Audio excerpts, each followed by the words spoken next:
in the same posture, shift your gaze towards your third eye, your visualization to Swamiji, and the bandha to the Mula bandha. Don't forget to internally chant the japa Sadashivoham. Visualize it rotating around your throat in a circular motion like a prayer wheel. Dopagadali samputakare korvali buparidare.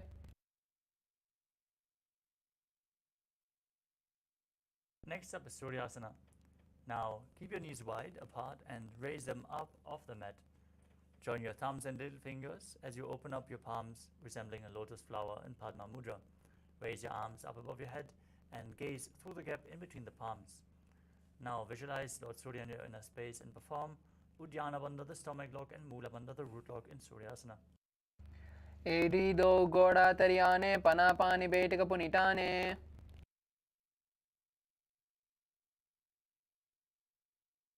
Next up is Mandukasana. Now sit with your feet flat on your heels. Keep your knees apart and place your hands on top of the knees as you gaze to your third eye. Visualize yourself as a frog and press your tongue up against the palate of your mouth in Manduki Mudra. Breathe calmly through your nose in Sahajra Kumbhaka. You can stop the buzzing now as you perform the Mula Bandha in Mandukasana. पादतलौ पृष्ठदेशे अङ्गुष्ठद्वये च संस्पृशे ध्यानयोग्नं पुरस्कृत्य साधयेत् मण्डूकासनम्.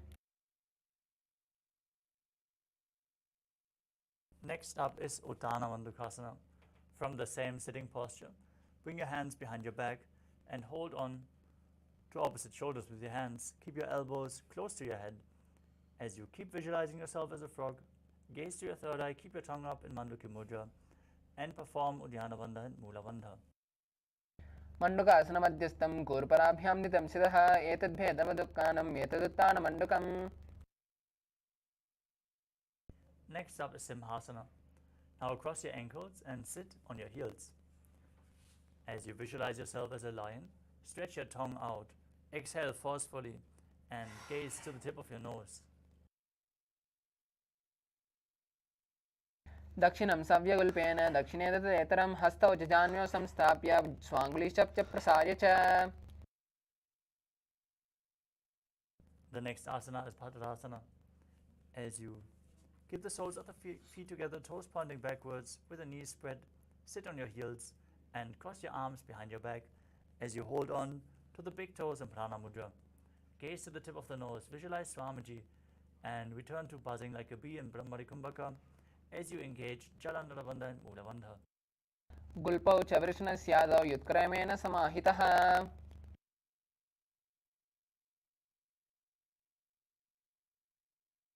Next up is Kaka Bhushandi Asana.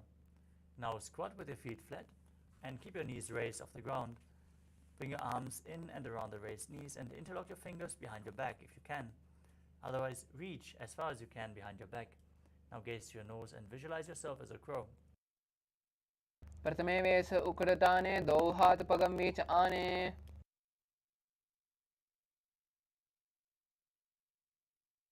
Next up is Kani Pavasana. Now place your hands flat on the ground, shoulder width apart. Bring your knees onto your arms towards your armpits as you lean forward and down. Find balance and lift your feet off the mat. Balance on your arms.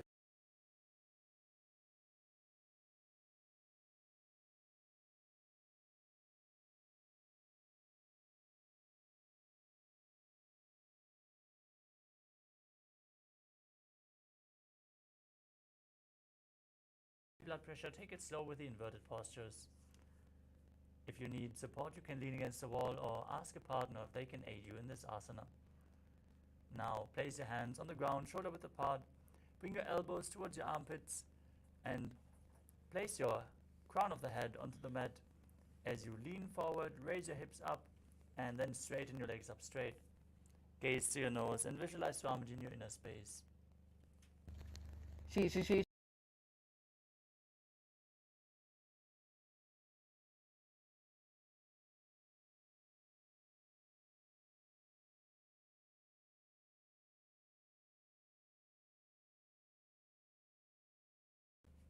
Twisting your body to one side. Lean forward and down onto your arms and extend your legs out to the side. As you balance, gaze to your third eye, visualize yourself as a peacock, and breathe in Rechaka Kumbhaka. Exhale all the way and hold your breath on all the exhalations in Paramashivoham. Mahā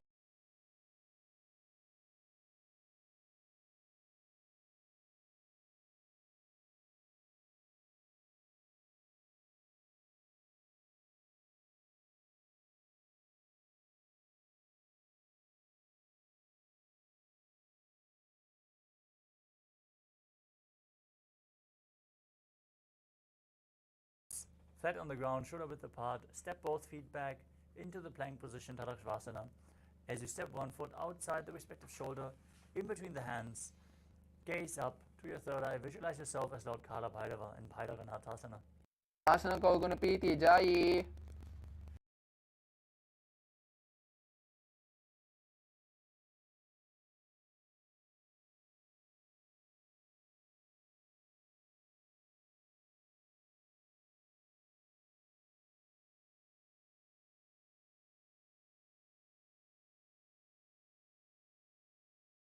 Visualize Swamiji in your inner space in Unmukha Pitasana. भून्यस्तौ जाननी हस्तौ चतुष्पदवान्मुखम् उत्तापिताग्रयुगलं चतुष्पदमभिरुका From Tadasana, rotate your body onto one hand and raise the other hand up towards the sky. Keep your core engaged, torso straight as you gaze upwards along the other arm and visualize yourself as Sage Vashishta in Vashishtasana. ऊर्ध्वकुक्कुटवासिष्ठं मरीचिहलमस्तकं परिवृत्तं चोदरस्य विविधं धनुरासनम् Now twist your body in the opposite direction. Repeat Vashishtasana on the other side. ऊर्ध्वकुक्कुटमाशिष्टं मरीचिहलमस्तकं परिवृत्तं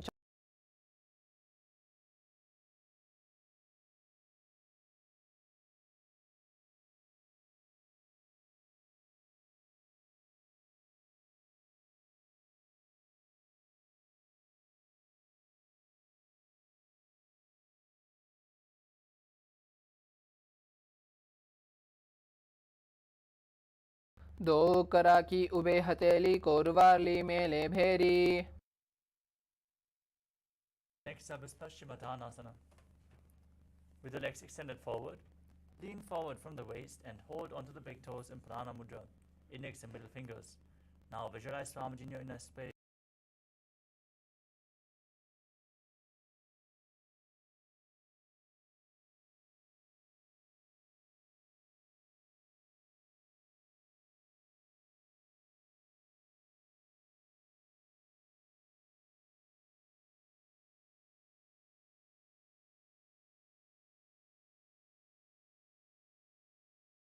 स्वपानिभ्यां दृढं धृत्वा जानोपरि शिरोन्यसेत् From Ugrasana, bring one knee, one heel up towards the groin.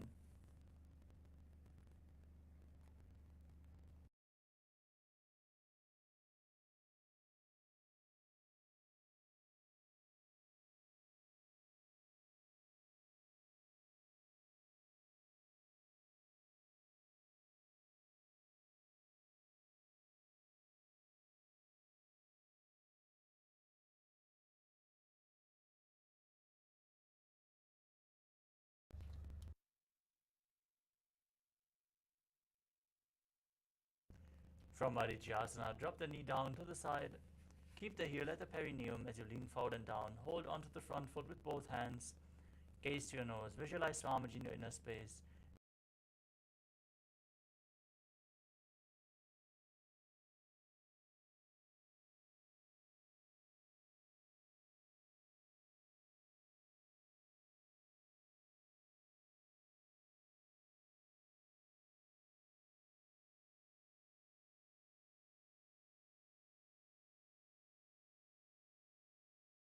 Both legs forward.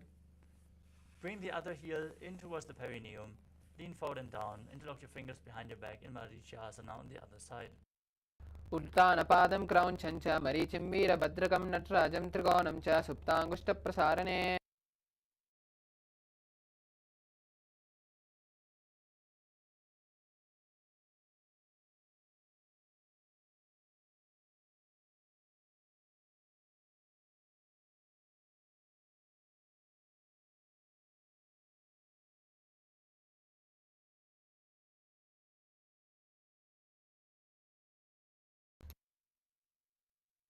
Next up is Padmasana 2. As you keep the soles of the feet together, with the heels close to your perineum, hold the feet firmly with both hands, push the knees down towards the ground. As you gaze to your third eye, visualize Swamiji in your inner space and perform the Mula Bandha.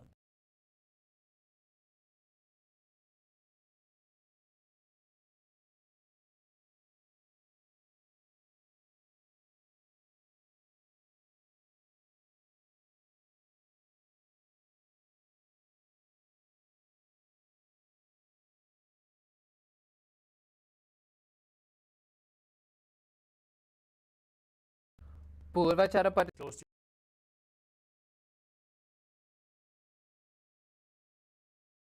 से लिलाट पगतल्या उपरदासे your forehead and your hands down on the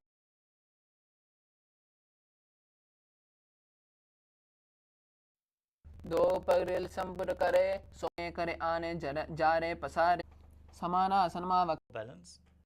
As you gaze at the other foot against the perineum, opposite foot यत्नतः दावा पगान मोड़ी as yourself as H Narada in Naradasana. मोड़ी As yourself as H Narada in Naradasana. Keep the अंगुष्ठन्तो गृहीत्यं मत्सपीठकम् visualize yourself as Rishika Nasuya. Aim on the heel and twist your elbows outside as you hold onto the shin and the big toe. As you raise the other foot from Matsyasana, extend your arm forward and down front foot. Place the other hand. कन्दनास्त्रम् Now place the back hand on the ground behind you. Twist your body even further as you. Now place your feet onto opposite thighs. आसनं द्विविधं प्रोक्तं पद्मं वज्रासनं तथा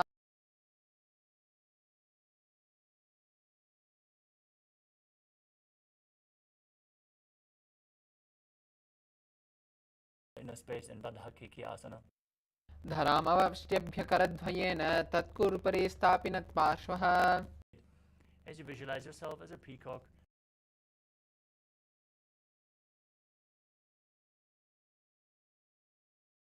visualize yourself as a crocodile as you perform the Mula Bandha in Makarasana. अध्याससे ते हृदयं निधाय भूमौ च पादौ च प्रसार्यमाणो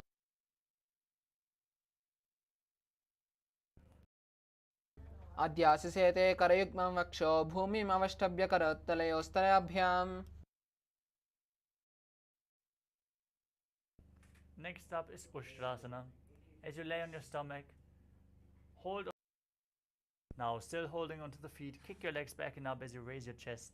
Gaze up towards your third eye as you visualize yourself as Pinaka, Lord Shiva's bow in Dhanu.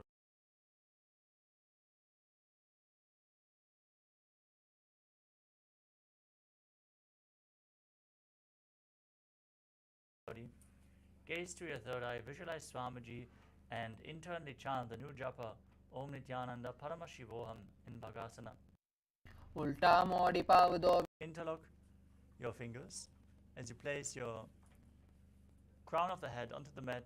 Hold your head with your hands and walk your feet forward, raising your hips. As you lift the feet off the ground, pull your knees in towards your chest.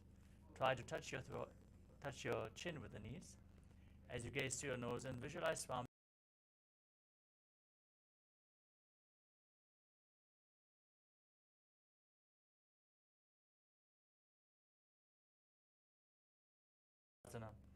Be straight and stable as you gaze to your nose and visualize Swamiji in your inner space. विपरीतं मण्डलं च विदितं दिनः.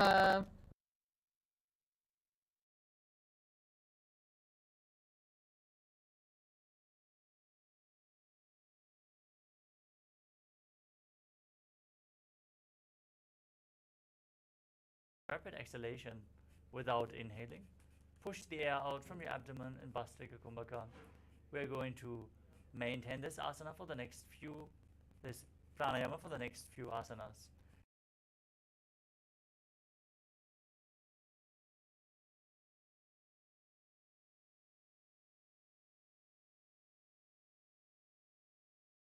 हरज आने गोड़ा तरे काम सकी ताने.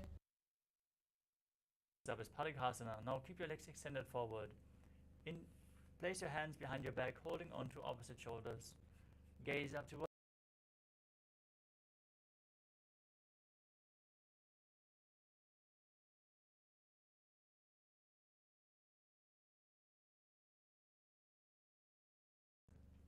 raise at a 45-degree angle. Extend your arms forward, parallel to the ground. As you gaze to your third eye, visualize yourself as a boat and keep rapidly exhaling in Vastrika Kumbhaka in Naukasana.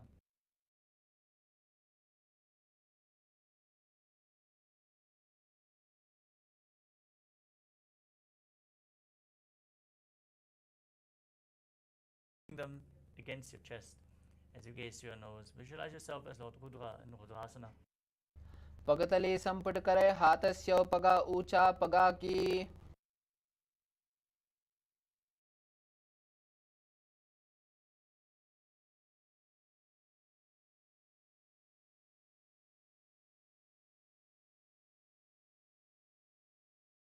Push your hips up.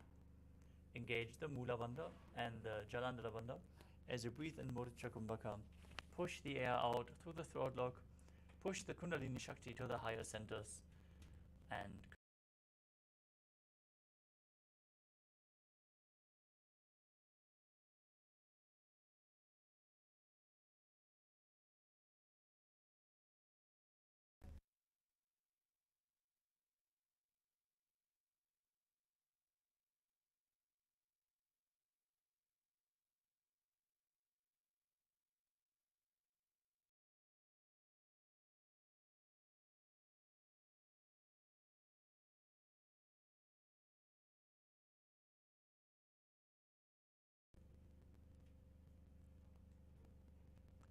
perform the Shakti Chalan Mudra as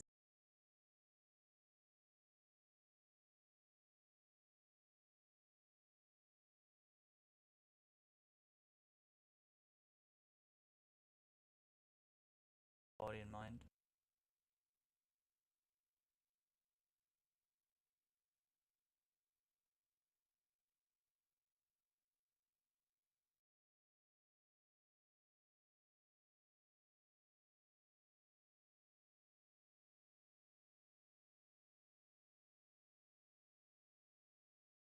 Nithyananda Paramashivoham in Shivasana. आतशवासनम् उत्तानं शववद्भूमौ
Now, everyone, slowly return to your physical body.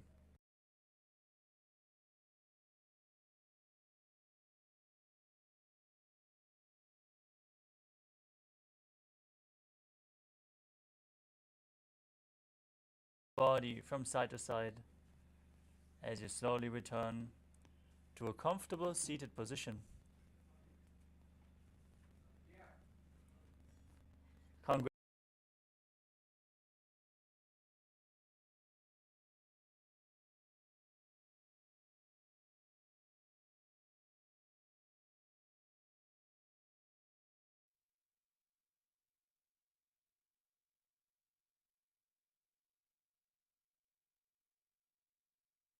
We are now going to have the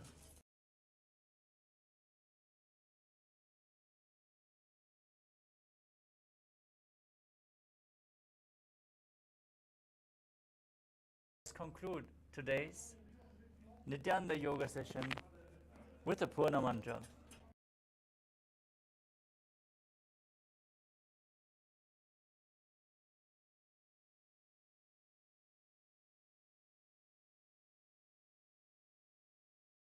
Deep breath. Visualize Swamiji in your inner space as we chant the Purna mantra. Om Purnamada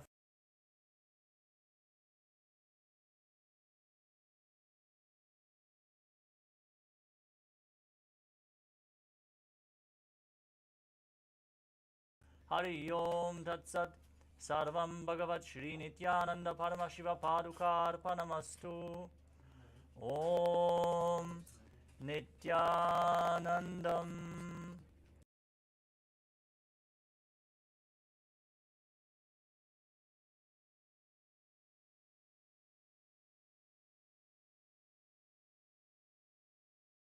I bless you all. Let you all open all your three eyes and manifest the powers of Mahā Sadashiva. Om Nithyananda.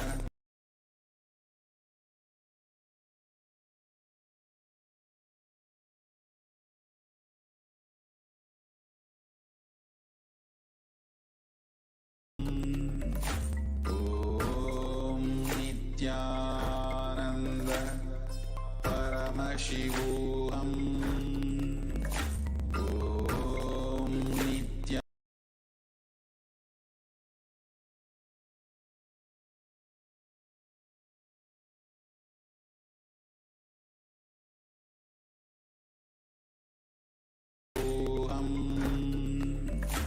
Om Nithyananda. Paramashivoham.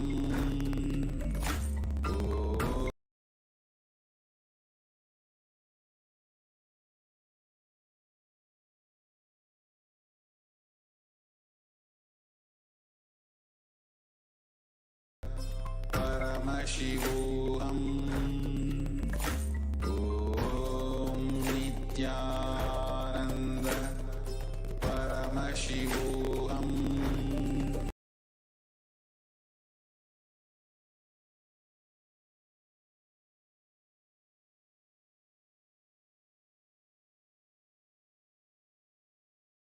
Ananda.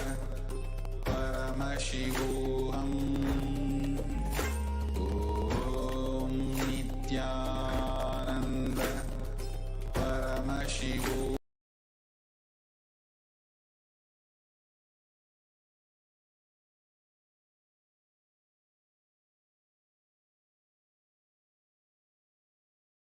Om Nithyananda.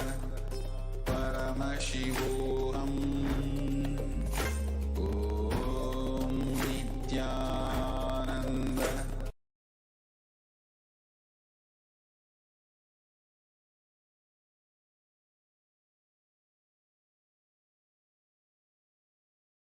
Om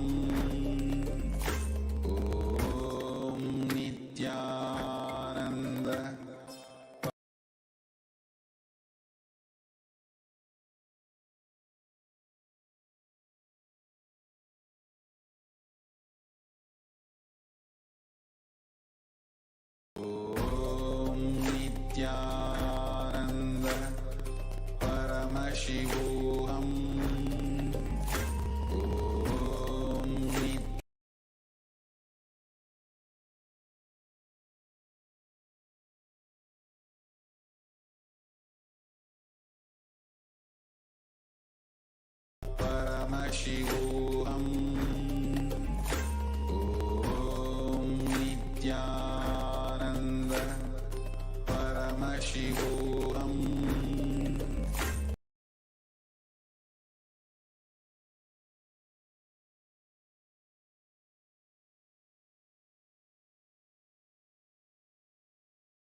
Paramashivoham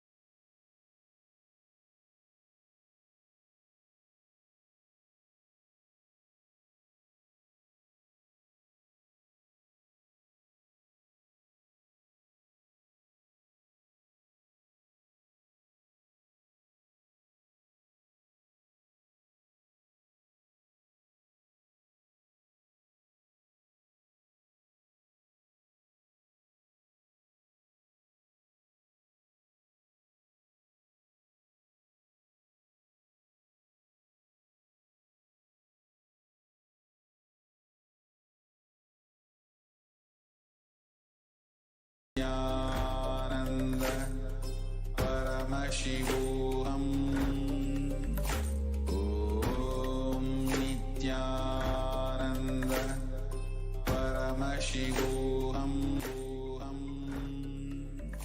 Om Nithyananda Paramashivoham Om Nithyananda Paramashivoham Om Nithyananda Paramashivoham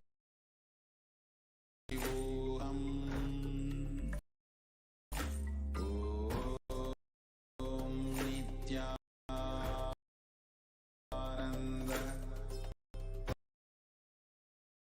Paramashivoham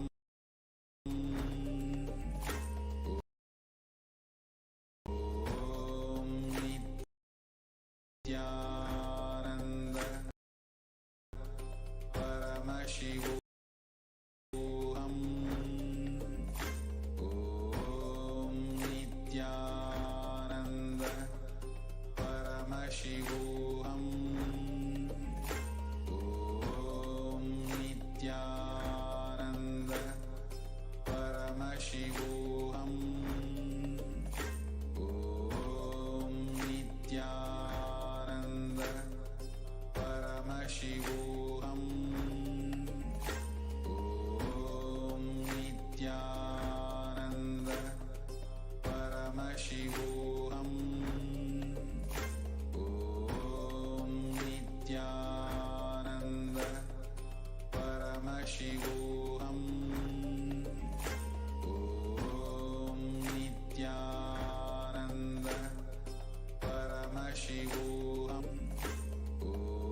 Om Nithyananda Paramashivoham Om Nithyananda Paramashivoham